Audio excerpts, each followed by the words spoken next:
Just outside a small rural town in Korea, a married couple, Jae-gu and Sun Young, run a modest roadside garage.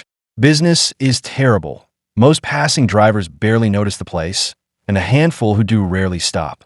The meager income keeps the couple afloat, but does little to ease the tension between Sun Young and her family. They never liked Jae-gu in the first place. He's from a lower social standing and, on top of that, infertile. Now Sun Young supplements their income by sewing dolls for only a few cents apiece, and her relatives hold it against him even more. Making matters worse, a major construction firm is working on a project nearby. Their heavy trucks dominate the road, blocking sight lines to the garage and scaring away would-be customers. One morning, out of sheer frustration, Jae-gu goes straight to the construction site to ask the boss for compensation. The manager and his wife, Yuri, are on site with their child. Jae-gu accidentally bumps into the youngster, and security immediately drags him off as a troublemaker. He ends up at the local police station again. The officers there know him well. His desperate stunts land him in custody regularly. One cop reminds him this wouldn't be happening if he had joined the local shop association. Its members all receive compensation. Another officer shares a rumor. Jae-gu's father-in-law, owner of the building Jae-gu rents for the garage, is thinking of selling. Heading home, Jae-gu spots a man whose truck has broken down and learns the owner plans to scrap it. Jae-gu points out the fix is simple. Swap a valve and the vehicle could run for years. Shortly afterward, he reaches his own doorstep and confronts Sun Young about the rumor. She admits her father is frustrated because they've fallen behind on taxes. Angry that she hid this from him, Jae-gu storms out to cool off. He goes to the corner grocery, intending to buy beer and cigarettes, but he can afford only one. Forced to downgrade to the cheapest cigarettes, he pays. Then the elderly shopkeeper, remembering how he once walked her granddaughter to school, slips him a complimentary beer. Jae-gu steps outside to enjoy the small kindness. That's when Mr. Mun, the head of the shop association, and a few cronies corner him. They rough him up for advising the truck owner not to scrap his vehicle. Mun had been eyeing those parts for a cheap score and blames Jae-gu for ruining the deal. Later, over dinner, Mun recounts the incident to friends. The conversation drifts to Sun Young's terrible marriage choice, poking fun at Jae-gu. Mun, who still harbors feelings for Sun Young, leaves the table in a huff. A few days on, Sun Young attends a family gathering alone, only to be met with the same old criticisms, relatives attacking her for the life she chose with Jae-gu. Jae-gu eventually shows up at the family gathering too, wearing borrowed clothes and carrying a cake he bought with money he had carefully saved, hoping to make a good impression. But when he gets there and overhears everyone mocking him behind his back, he doesn't even bother going inside. Quietly, he turns around and leaves. On the way home, he accidentally drops the cake, and in a burst of frustration, he kicks it across the ground instead of picking it up for dinner. Not long after, Jae-gu spots a car that's pulled over on the side of the road because of a flat tire. Wasting no time, he steps in to help. He explains to the stranded driver that the construction trucks passing by are always dropping bits of metal on the road, and since it's late and the driver has no other options, Jae-gu charges a little extra for the roadside repair. After he finishes the job, he heads back to the road to see if any more scraps might have fallen, just in time to see Sun Young being dropped off by a relative. The driver completely ignores Jae-gu, which sets him off. He complains, sparking an argument with Sun Young, who's tired of being stuck in the middle of her family's disapproval and her husband's pride. To ease the tension, Jae-gu shows her the money he made that night.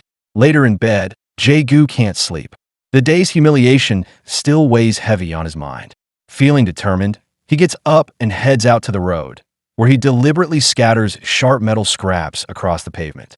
The plan works. By morning, a new customer pulls in with a flat tire. This time, Jae-gu charges a more reasonable price. As the day goes on, though, only one more customer shows up. Worried, Jae-gu checks the road again and realizes all the scraps are gone. The construction trucks have been pushing them aside as they drive by, and their big, durable tires aren't getting punctured. But Jae-gu refuses to give up. That night, he carefully crafts even sharper scraps and scatters them on the road again. This time, he gets caught by Sun Young, who is clearly against the idea. She warns him that it's dangerous, someone could get hurt, or Jae-gu could even be arrested. But he fires back, saying that all the people using that road are rich tourists, always slipping out of real consequences thanks to bribes. Scamming them, he says, isn't really wrong. He adds that he wants to save up enough money to buy the shop from her father. Sun Young doesn't look convinced, but she stops arguing. Over the next few days, as she sees the money starting to come in, her resistance slowly fades. They're finally able to afford better food. Then one morning, another car rolls in with a flat tire. This time, it's Yuri. While Jae-gu quietly fixes the tire, Sun Young offers her a drink and makes pleasant conversation, keeping her comfortable and ensuring they still get paid. Yuri, however, acts incredibly condescending once she starts talking to them. She can't hide her sense of superiority, especially when she hears that Sun Young only makes 5 cents for every $10 she crafts. Out of what she claims is pity, she offers to buy one for $10. But instead of feeling thankful, Sun Young is insulted. She knows Yuri isn't being generous, she's just treating her like a charity case. Fueled by that humiliation, she finally steps in and supports Jae-gu's attempt to charge Yuri a steep fee for the tire change, backing up his every word and making it clear they won't be taken lightly. From that moment on, Sun Young becomes fully on board with her husband's plan. She starts bringing him drinks while he works on crafting sharper scraps, and even admits that deep down, she too dreams of having enough money to dress like someone in Yuri's world.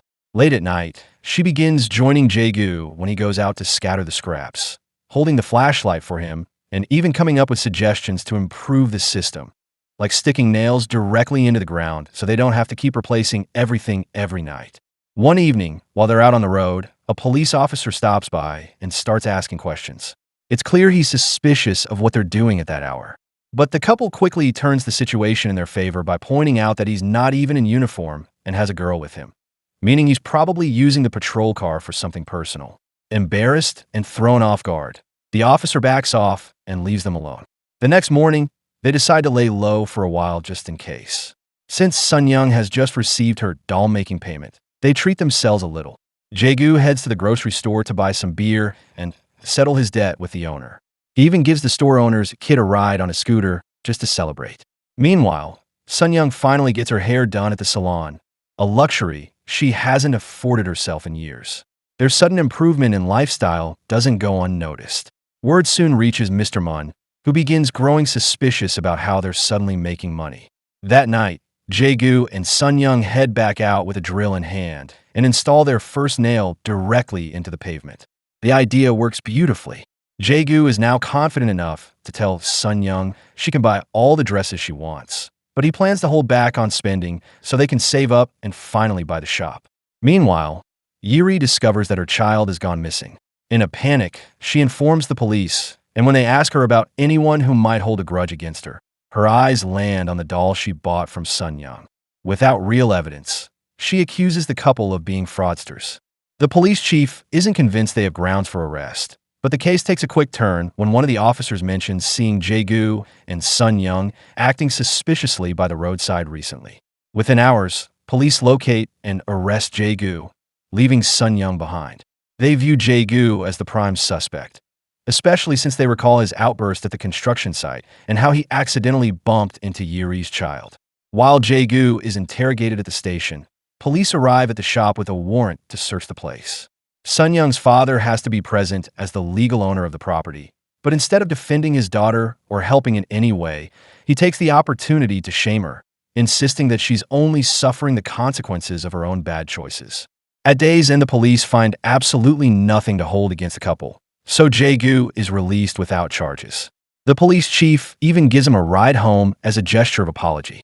The conversation starts out sympathetic, but before long the chief is urging Jae-gu to straighten up, quit stirring up trouble, and stop giving his officers extra work.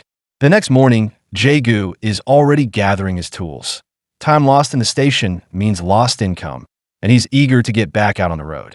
Sun Young, worried they might be caught, tries to persuade him to slow down, but he insists there's no time for breaks. Meanwhile, Mr. Mun remains convinced the couple is running some sort of scam. Because the police still have no proof, he and his brother, the officer, agree to take shifts watching the garage. Soon after, Sun Young slips out at night to hammer another nail into the pavement, unaware Mr. Mun is tailing her.